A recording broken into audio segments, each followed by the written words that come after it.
మన బాబు అమెరికా వెళ్ళడానికి flight tickets ready చేశారా? అన్నీ వాళ్లే చూసుకుంటారు. రేపు రాత్రికి హైదరాబాద్ వెళ్ళడానికి బస్ టికెట్స్ బుక్ చేశారా? అన్నీ వాళ్లే చూసుకుంటారు. బస్ టికెట్స్ నుంచి ఫ్లైట్ టికెట్స్ వరకు అన్నీ భాస్కర్ ట్రావెల్స్ జంగారెడ్డిగూడెం చూసుకుంటుంది.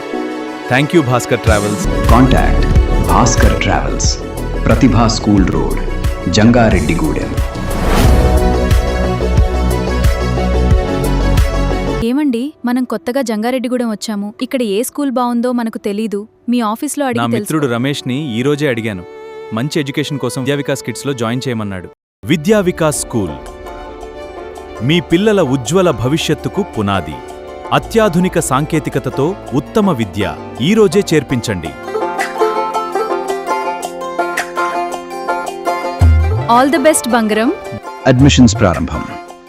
విద్యా వికాస్ కిడ్స్ క్యాంప్ నర్సరీ నుంచి 10వ తరగతి వరకు. కొత్త బస్టాండ్ ప్రక్కన జంగారెడ్డిగూడెం. నమస్తే, స్మార్ట్ టీవీ న్యూస్కి స్వాగతం. గత 4 నెలలుగా ఉమ్మడి తూర్పుగోదావరి జిల్లా వాసులను పెద్దపులి భయభ్రాంతులకు గురి చేస్తోంది. రాత్రి వేళల్లో పశువులపై దాడి చేస్తూ స్థానికుల్లో భయాందోళనను రేకెత్తిస్తోంది. పోలవరం జిల్లాలో సంచరిస్తూ ఆయా ప్రాంతాల్లో కలకలం సృష్టిస్తోంది. అటవీశాఖ అధికారులు ఎన్ని ప్రయత్నాలు చేసినా పులిని బంధించడంలో విఫలమవుతున్నారు. ఇప్పటి వరకు రాజమహేంద్రవరం అటవీ పరిధిలోనే పెద్దపులి సంచరించింది. తాజాగా మళ్లీ తిరిగి గంగవరం మండలంలోకి ప్రవేశించింది. పులి సంచారంతో ఆయా గ్రామాల ప్రజలు హడలిపోతున్నారు. దేవీపట్నం మండలం గంగంపాలెంలో ఒకే రాత్రిలో 17 పశువులపై దాడి చేసి చంపింది. 14 ఆవు దూడలు, 2 గేదె దూడలు, 1 గేదెను పెద్దపులి హతమార్చింది. పెద్దపులి దాడితో గంగంపాలెంలో తీవ్ర భయాందోళన నెలకొంది. కొద్ది రోజులుగా పోలవరం ముంపు మండలాల్లో సంచరిస్తున్న పులి ఆహారం కోసం పశువులపై దాడి చేసి చంపేస్తోంది. కానీ ఒకే రోజు 17 పశువులపై దాడి చేయడం స్థానికుల్లో తీవ్ర ఆందోళనకు దారితీసింది. పులికి జీపీఎస్ ట్రాకింగ్ పరికరం అమర్చినా గానీ అటవీశాఖ అధికారులకు చిక్కడం లేదు.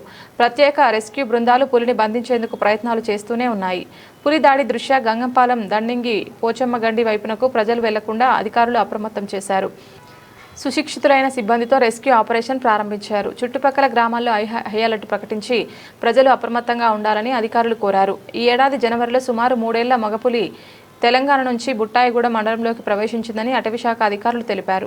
ఫిబ్రవరి 6న తూర్పుగోదావరి జిల్లా కూర్మాపురంలో ఈ పులిని సురక్షితంగా బంధించామని, ఆ తర్వాత దానిని విశాఖలోని యానిమల్ రెస్క్యూ సెంటర్కు తరలించామని, ఆ తర్వాత ఆహార లభ్యత, సంరక్షణ అవకాశాల ఆధారంగా ఆ పులిని రంపచోడవరం డివిజన్ పరిధిలో ఉన్న పాపికొండల జాతీయ పార్కులోకి వదిలిపెట్టామని ఒక కమిటీ ఏకగ్రీవంగా సిఫార్సు చేసిందని అధికారులు వివరించారు. ఈ మేరకు ఫిబ్రవరి నెల 14న దానికి నిరంతర పర్యవేక్షణ కోసం రేడియో కాలర్ను అమర్చి కొండమొదలు సమీపంలో విడుదల చేశామని అన్నారు. అప్పటి నుంచి పోలవరం జిల్లా వాసులను హడలెత్తిస్తుందని వెల్లడించారు.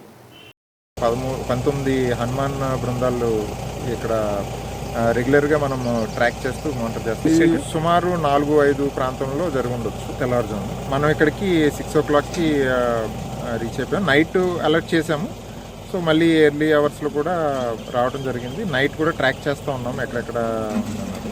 సో నిన్న రాత్రి కూడా మనకి ఇటువైపు రావచ్చు అన్న సమాచారంతో ఇమీడియట్గా విలేజెస్ని అలర్ట్ చేయడం జరిగింది. వాళ్ళు కూడా అది అక్నాలెడ్జ్ చేశారు.